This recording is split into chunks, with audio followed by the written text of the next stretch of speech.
You keep it here on Fox for this right now. Think this is the worst time to buy a home? All the bad news you keep hearing about.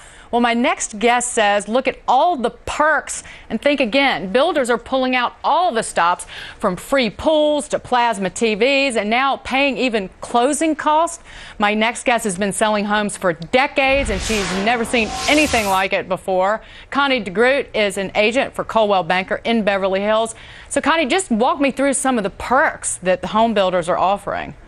Well, the perks are endless, actually. I mean, it varies from the smallest thing as something like painting the walls to getting new floors to a brand new pool to barbecues to memberships to expensive country clubs. So there's just almost anything is on the table to satisfy a buyer. Well, what about the closing costs? Because that just struck me as something that I had never seen before.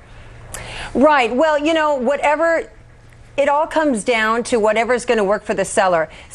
You know, every seller or every home builder has a certain amount of costs to hold on to a property. So in many cases, in most cases, it makes sense for them to participate in offering to pay some of the closing costs or some of the property taxes. It really comes down to, you can just add things up. The seller will make an itemized list of what they're willing to give, and if it makes sense. What should a buyer ask for? What should they go in and ask for that they might not think about, that the home builder or seller might not be offering up front? Well, that's a personal choice. Let's say you're buying a home that you've got a lot of square footage, it's brand new, but it doesn't have perhaps Viking appliances, it doesn't have a nice sound system or plasma TVs, or you'd like a pool.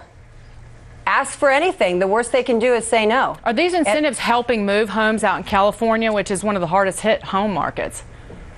I think, you know, I work on the west side, and so we're not seeing, I don't have that experience where the sellers are making these huge moves, but I do feel that if somebody is in love with a house and they can't afford to buy a home and they want to purchase, that it will get them to move off the fence and move forward and buy. With an existing home, say a home that's already been built, what should a buyer ask for from that seller? It's not quite asking for a pool.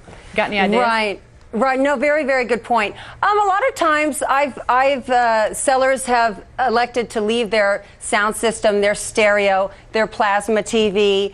Yesterday I was meeting with some clients and they wanted certain rooms repainted. It all sounds good. Connie, I'm sorry to cut you short, but we got to go. Okay. Connie Groot, thank you so much. This is a Fox News alert.